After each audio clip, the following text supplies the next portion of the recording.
Hello, എല്ലാ കൂട്ടുകാർക്കും എൻ്റെ പുതിയൊരു വീഡിയോയിലേക്ക് സ്വാഗതം. കൂട്ടുകാരെ, എന്താണ് എല്ലാവരും വിശേഷമൊക്കെ? എല്ലാവരും സുഖമായിട്ടിരിക്കണമെന്ന് വിശ്വസിക്കുന്നു കേട്ടാ. അപ്പോൾ ആദ്യം തന്നെ ഞാൻ പറയുകയാണ്, നമ്മളെ സപ്പോർട്ട് ചെയ്യുന്ന എല്ലാ കൂട്ടുകാർക്കും ഒരുപാട് നന്ദിയുണ്ട് കേട്ടാ. ഇനി നിങ്ങളെയൊക്കെ സപ്പോർട്ട് വേണം. അപ്പോൾ വീഡിയോ ഒക്കെ കാണുമ്പോൾ ഒന്ന് സ്കിപ്പ് ചെയ്യാതെ കാണുക. വീഡിയോ കണ്ട് ഒന്ന് ലൈക്കും കമൻറ്റൊക്കെ ചെയ്യട്ടെ കൂട്ടുകാർ. അപ്പോൾ വീഡിയോ ഒക്കെ കണ്ട് മറന്നു പോവാതെ ലൈക്ക് ചെയ്യുക, നിങ്ങൾ മറക്കരുത് കേട്ടാ. അപ്പോൾ ഒന്ന് നൂൽപുട്ടാണ് ഉണ്ടാക്കണത്. അപ്പോൾ നൂൽപുട്ടേക്ക് ഉണ്ടാക്കണത് ഞാനൊരു ഓംലേറ്റ് ആയിട്ട് ഒരു ചമ്മന്തി, മുട്ട ചമ്മന്തി പോലെ ഒരു ഓംലേറ്റ് ചമ്മന്തിയാണ് കേട്ടോ. അപ്പോൾ നല്ല ഒരു അടിപൊളി ടേസ്റ്റ് ആയിരുന്നു കേട്ടോ. ഞാൻ ആദ്യമായിട്ട് ഉണ്ടാക്കുക കേട്ടോ. ഞാൻ ഇതേപോലെ ആയിട്ട് ഉണ്ടാക്കിയിട്ട് അങ്ങനെ തേങ്ങാപ്പാലൊക്കെ ഒഴിക്കലാണല്ലോ, കൂട്ടുകാർ കാണലുള്ളതാണല്ലോ. പക്ഷേ ഇന്നിപ്പോൾ തിക്കും തിരക്കൊന്നും ഇല്ലാത്ത ഒരു ദിവസമാണ് കേട്ടോ. അപ്പോൾ ഞാൻ പിന്നെ സമയമുണ്ടല്ലോ എന്ന് വിചാരിച്ചിട്ട് ഇങ്ങനെ പിന്നെ ഞാനിങ്ങനെ ഇത് കുറച്ച് ടൈം പിടിക്കും കേട്ടോ, അങ്ങനെ ഈ ചെറിയ തീയിൽ വെച്ചിട്ട് ഉണ്ടാക്കിയെടുക്കാൻ.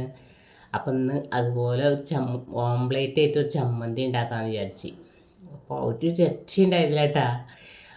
അടിപൊളിയാണ്. ചോറിക്കായാലും ചപ്പാത്തി ആയാലും ഏതിക്കായാലും പത്തിരി ആയാലും ഒക്കെ നല്ല കോംബോ ആണ് കേട്ടോ.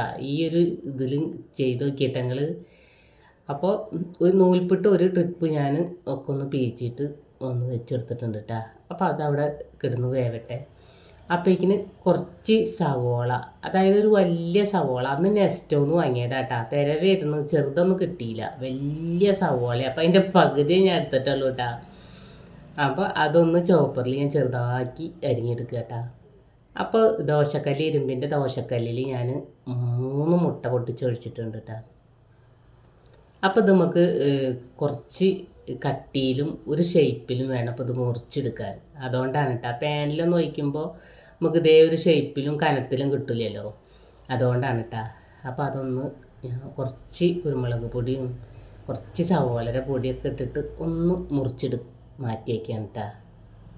അപ്പോൾ ഈ ഒരു രീതിയിൽ ഉണ്ടാക്കാത്ത കൂട്ടുകാരുണ്ടെങ്കിൽ ഒരു പ്രാവശ്യമെങ്കിലും ചെയ്ത് നോക്കിയിട്ടാ. ഒരു രക്ഷയില്ല കേട്ടോ കൂട്ടുകാർ. ഞാൻ വെറും വാക്ക് പറയല്ല കേട്ടാ.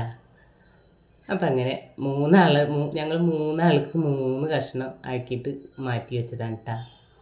പിന്നെ ഒരു പാന് ചൂടായപ്പോൾ അതിലേക്ക് ഒരു 1/4 ടീസ്പൂണ് പെരിഞ്ചീരകം ഒന്ന് പൊട്ടിച്ചതിൻ്റെ ശേഷം ഒരു 3/4 സ്പൂണ് ഗരം മസാല ഒന്ന് മൂപ്പിച്ചെടുക്കുക കേട്ടാ. ആ മൂപ്പിച്ച ഗരം മസാലയിലേക്ക് നമ്മളെ പൊടിയായിട്ട് ചോപ്പറിൽ ഞാൻ ഒന്ന് ചോപ്പ് ചെയ്തെടുത്തതാട്ടാ. സവോളയും അത് വഴറ്റി കിട്ടാൻ വേണ്ടിയിട്ട് കുറച്ച് ഉപ്പും ചേർത്ത് കൊടുത്തിട്ടുണ്ട്. കൂടെ തന്നെ 1/2 സ്പൂണ് കുരുമുളക് പൊടിയും ചേർത്ത് കൊടുത്തിട്ടുണ്ട് കേട്ടോ. ഇനി നമുക്കിതിങ്ങനെ അടച്ചിട്ടും തുറന്നിട്ടും ചെറിയ തീയിൽ നന്നായിട്ട് വഴറ്റിയെടുക്കണം കേട്ടോ അത്. അപ്പം നമ്മളെ ആദ്യം വെച്ച നൂൽപ്പിട്ടൊക്കെ അപ്പോൾ ഇതിങ്ങനെ ഈ കനം കുറവാണല്ലോ, അതേപോലത്തെ ഈ പ്ലേറ്റിലായ കാരണം വേഗം ആവൂട്ടാ. ഒരാവി മതിയല്ലോ. അതിപ്പോൾ ഇഡ്ഡലി ചെമ്പിൻ്റെ തട്ടിലൊക്കെ വെച്ചെങ്കിൽ കുറച്ചും കൂടി ടൈം പിടിക്കും. എന്താ വെച്ചാൽ ആ കുഴിയിൽ നമ്മൾ നിറച്ചിങ്ങനെ എടുക്കുന്നതാണല്ലോ. അപ്പോൾ ഇതൊരാവി കിട്ടിയാൽ മതിട്ടാ. അപ്പോൾ എൻ്റെ ഒരുപാട് നാളത്തെ ആഗ്രഹമായിരുന്നു കേട്ടാ ഇങ്ങനത്തെ ഒരു നൂൽപ്പിട്ടിൻ്റെ സാധനം മേടിക്കണമെന്ന്. അപ്പം നമ്മളെ നൂറ വ്ളോഗിൻ്റെ അടുത്തൊക്കെ ഇങ്ങനെ ഇത് കാണുമ്പോഴേക്ക് ഒരുപാട് ഇഷ്ടമായിരുന്നു കേട്ടോ. അപ്പം അങ്ങനെ അതൊക്കെ എടുത്തിട്ട് ഞാൻ പീച്ച് വെച്ച് കൊടുത്തിട്ടുണ്ട് കേട്ടോ. അപ്പം അങ്ങനെ ആ സവോളയൊക്കെ ഒന്ന് വഴന്നപ്പോൾ അതിലേക്ക് വലിയൊരു തക്കാളി പൊടിയായിട്ട് അരിഞ്ഞതും ഇഞ്ചിയും വെളുത്തുള്ളിയും കൂടി ചതച്ച് പേസ്റ്റാക്കിയതും കൂടി ചേർത്ത് ഒന്ന് മൂപ്പിച്ചതിൻ്റെ ശേഷം മുളക് പൊടി, മഞ്ഞൾപ്പൊടി, മല്ലിപ്പൊടി അതും കൂടി ചേർത്ത് കൊടുത്തിട്ടുണ്ട് കേട്ടോ. അപ്പോൾ ഓരോരുത്തരെ എരിവിനനുസരിച്ചിട്ടൊക്കെ മുളക് പൊടി, മല്ലിപ്പൊടിയൊക്കെ മാറ്റങ്ങൾ വരുത്താട്ടോ. അപ്പോൾ ഞാനിവിടെ 1 സ്പൂണ് പിരിയമുളകിൻ്റെ പൊടിയും പിന്നെ 1.5 സ്പൂണ് മല്ലിപ്പൊടിയും 1/2 സ്പൂണ് മഞ്ഞൾപ്പൊടി ഇട്ട് കൊടുക്കുന്നുണ്ട് കേട്ടോ. അപ്പോൾ എനിക്ക് ഈ മഞ്ഞൾപ്പൊടിയൊക്കെ ഏതിലും കുറച്ച് അധികം തന്നെ വേണം കേട്ടോ. വേപ്പിൻ്റെ ഇലയൊക്കെ ഇടുന്ന പോലെ കുറച്ച് അധികം തന്നെ മഞ്ഞൾപ്പൊടിയൊക്കെ വേണം. അപ്പോൾ ഒരു കൂട്ടുകാരനോട് സ്വപ്നയാണോ എന്ന് തോന്നുന്നുണ്ട്, എല്ലാവരും മഞ്ഞൾപ്പൊടിയിൽ കൂടോത്രം ഉണ്ടാകുന്ന വെച്ച് അങ്ങനെ കുറച്ച് 1 ഗ്ലാസ് വെള്ളം ഞാൻ ഒഴിച്ചു കൊടുത്തിട്ടുണ്ട് കേട്ടോ. ഒന്ന് നല്ല വെന്ത് നമുക്ക് ഇനി ചാറൊക്കെ വറ്റി വരണം കേട്ടോ. അപ്പോൾ കൂടെ ഞാൻ 1/4 ടീസ്പൂൺ കൂടി ഗരം മസാലയുടെ പൊടി ഇട്ട് കൊടുക്കുന്നുണ്ട് കേട്ടോ. അപ്പോൾ ആ വെള്ളമൊക്കെ ഒന്ന് വറ്റി വരാൻ സമയത്ത് നമ്മൾ ഓംലേറ്റ് അതിലൊന്ന് ഇങ്ങനെ പൊതിഞ്ഞെടുക്കണം കേട്ടോ. അപ്പോൾ നമുക്ക് ഈ മസാല ചമ്മന്തിയിലേക്ക് അതിൻ്റെ ആ ഒരു ടേസ്റ്റ് കിട്ടാൻ വേണ്ടിയിട്ടാണ് ഇതേപോലെ മൂടി കൊടുക്കട്ടാ. പിന്നെ അങ്ങനെ ഇട്ട് ചുഴറ്റിയാൽ നമ്മളെ ഓംലേറ്റൊക്കെ പൊട്ടി പോവും. അതുകൊണ്ടാണ് കേട്ടോ ഈ ഒരു രീതിയിൽ ഞാൻ കാണിക്കുന്നത്. അപ്പം അങ്ങനെ ഞാൻ തീ നല്ല കുറച്ച് വെച്ച് കൊടുത്തിട്ടുണ്ട്. ആ തീ ഇങ്ങനെ കുറച്ച് നേരം ഇരിക്കുന്നു. പിന്നെ ഞാനൊന്നാ മറ്റേ കറിവേപ്പില ഒന്ന് അരിഞ്ഞെടുത്ത്, പിന്നെ കുറച്ചധികം തന്നെ മല്ലിയുടെ ഇലയും പൊടി പൊടിയായിട്ട് അരിഞ്ഞിട്ട് അതും കൂടി ഇട്ട് കൊടുത്തിട്ട് ഞാനവിടെ അടച്ച് വെച്ചു കിട്ടാം, തീ കുറച്ചിട്ട്. അപ്പോൾ നല്ല അടിപൊളിയായിട്ട് വെള്ളം വറ്റിയിട്ട് വന്നിട്ടാ. അപ്പം അങ്ങനെ കറിയൊക്കെ മൂലപ്പിട്ട് ലാസ്റ്റത്തോ ഞാൻ വെച്ച് കൊടുത്തതിൻ്റെ ശേഷം ഞാൻ ഒന്ന് മുരിങ്ങയില ഒരു ചക്കക്കുരും കൂടിയിട്ട് ഒരു തോരൻ വെക്കണം കേട്ടോ. അപ്പോൾ ഞാൻ ഏതോ ഒരു ഇതിൽ ഞാൻ നമ്മൾ കാണുന്ന ഒരു ഇതിൽ തന്നെയാണ് കേട്ടോ. പിന്നെ ചക്കക്കുരു ഇങ്ങനെ ഈ ചെറിയതാക്കിയിട്ട് ഇങ്ങനെ നീളനെ കട്ട് ചെയ്തതും സവോളയും മുരിങ്ങയുടെ ഇലയും മുട്ടയൊക്കെ കൂടിയിട്ടൊരു തോരൻ. അത് കണ്ടപ്പോൾ ഈ തോന്നിയതാണ് കേട്ടോ എനിക്കൊന്നും ഉണ്ടാക്കണം അതേപോലെയൊന്നും. പക്ഷേ ഞാൻ മുട്ട ഇടുന്നില്ല കേട്ടോ, വെറും ചക്കക്കുരും മുരിങ്ങയുടെ ഇലയും കൂടിയിട്ടുള്ള ഒരു തോരനാണ് കേട്ടോ ഞാൻ ഉണ്ടാക്കുന്നത്. ഒരു രക്ഷയുണ്ടായിരുന്നില്ല കേട്ടോ. അപ്പോൾ ഇത് തലേ ദിവസം കൊടുന്ന മീനാട്ടാ. എന്താ വെച്ചാൽ വിരിഞ്ഞ് വരുന്ന ചെമ്മീനും ചൂടിയും മുള്ളനൊക്കെ കൂടിയിട്ടുള്ളത് കേട്ടാ. വിരിഞ്ഞ് വരുന്നേ ഉള്ളൂ, അത് ഇരുന്ന് നന്നാക്കി എടുത്തതാട്ടാ ഞാൻ. എന്നിട്ട് അതേറ്റ് ഞാൻ നാളികേരമൊക്കെ അരച്ചിട്ട് ഒരു കറിയും വെച്ചു. ചെറിയ മുള്ളൻകുട്ടിയൊക്കെ കായം തേച്ചിട്ട് ഒന്ന് പൊരിക്കാൻ വേണ്ടിയിട്ട് മാറ്റിയും വെച്ചു കേട്ടാ. അങ്ങനെ ചക്കക്കുരുവൊക്കെ ഞാൻ കഴുകിയെടുത്തിട്ട് ഒരു ചട്ടിയിൽ ഒരു പച്ചമുളകും പിന്നെ ആ ചക്കക്കുരു വേവാനുള്ള വെള്ളം വെച്ച് കൊടുത്തിട്ട് ഒന്ന് അടച്ച് വെച്ചിട്ടാ കുറച്ച് നേരം ഒരു 2 പ്രാവശ്യമൊക്കെ ഒന്ന് ഇളക്കി കൊടുത്ത് വെള്ളമൊക്കെ വറ്റി വന്നിട്ട് കേട്ടോ. അപ്പോൾ ചക്കക്കുരും ആ മുളകും ഒക്കെ നല്ല വെന്ത് വന്നപ്പോൾ അതിലേക്ക് മുരിങ്ങയില ചേർത്ത് കൊടുക്കുക കേട്ടാ.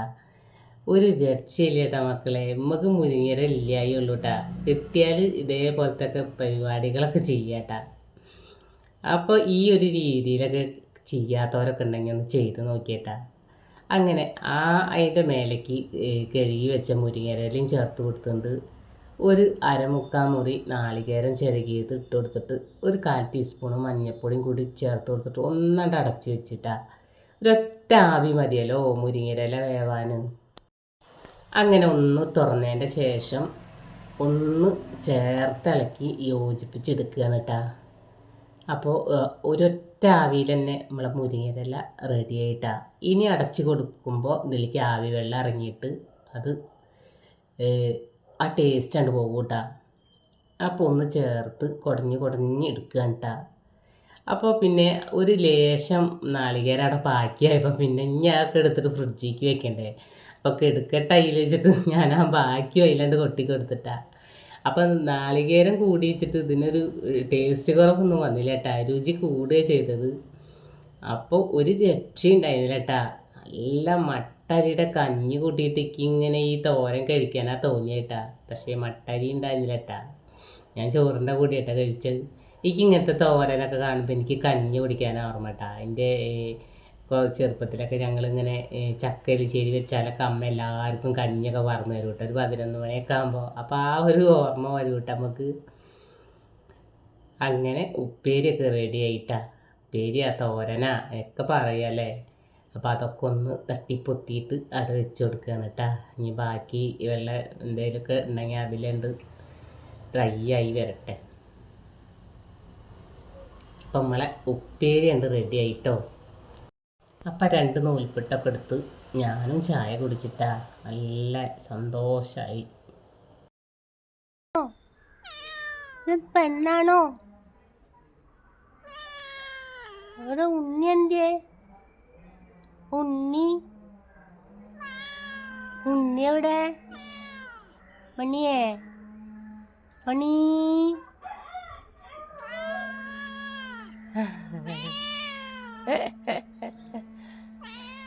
മീമില്ലട്ടാ, ചോറിനുമ്പോൾ തരണ്ടട്ടാ.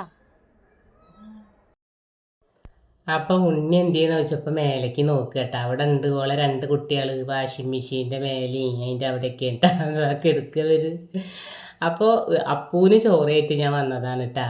അപ്പോൾ ആദ്യം ഞാൻ ഇവർക്ക് ഞാനൊരു പാത്രം കൊണ്ടുവച്ചിട്ടുണ്ട് കേട്ടോ. അപ്പോൾ ഇവർക്കുള്ള ചോറ് ഞാൻ ആ പാത്രത്തിൽ ഇട്ട് കൊടുക്കും. അപ്പോൾ ഈ മേലത്തെ വാതിലുണ്ട് തുറക്കുന്നുണ്ട അമ്മയാണ് വരിക കേട്ടോ ആദ്യം തിന്നാൻ. അപ്പോൾ അമ്മ തിന്നതിൻ്റെ ബാക്കിയാ കുട്ടിക്ക് കൊടുക്കുക കേട്ടോ. അപ്പോൾ വാതിൽ തുറന്നാൽ ഓൾക്ക് അറിയാം അപ്പൂന് എന്തെങ്കിലുമൊക്കെ ആയിട്ട് വരികയാണ് അപ്പം ഇക്കും കിട്ടുമെന്ന്. അപ്പോൾ കാത്ത് കെടുക്കിരുന്നിട്ട് അവിടെ അങ്ങനെ അപ്പൂനും ചോറൊക്കെ കൊടുത്ത് ഒക്കെ അവിടുന്ന് പോന്നു കേട്ടാ. അങ്ങനെ പിന്നെ ഭയങ്കര ചൂടാണ് കേട്ടാ.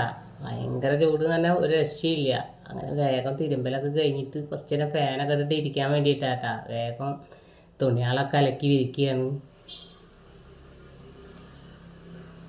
ചൂടണ്ട് കൂടുമ്പോൾ അത് തളർന്നു പോകുക കേട്ടോ നമ്മൾ. പിന്നെ എനിക്കൊന്ന് പുറത്ത് പോകാണ്ടായിരുന്നു കേട്ടോ. ആ പുറത്ത് പോയി അങ്ങനെ വരുമ്പോൾ നമ്മളെ ഇന്നലെ പൂച്ചേനെ കൊണ്ടുപോയില്ലേ പേർഷ്യൻ കേറ്റിനെ. അപ്പോൾ വരുന്നിടത്താട്ടോ. അപ്പോൾ ഞാനൊന്ന് അങ്ങോട്ട് കയറിയതാണ്. അപ്പോൾ അവർക്കൊക്കെ അവിടുത്തെ ഉമ്മ തീറ്റ കൊടുക്കുന്ന സമയമാട്ടാ.